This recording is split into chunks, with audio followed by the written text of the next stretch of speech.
Welcome back to another technical deep dive here in the debug zone.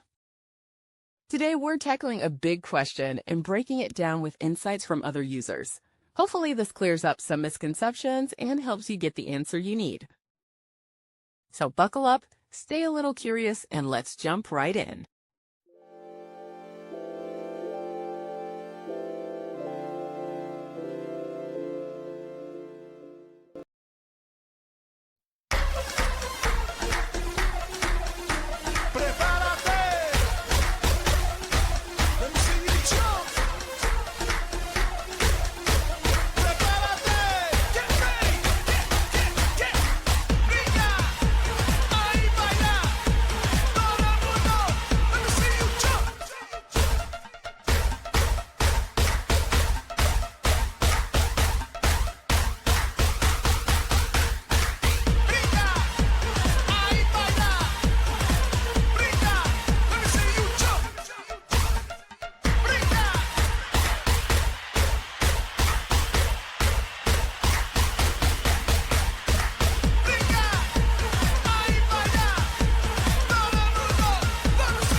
And that's a wrap.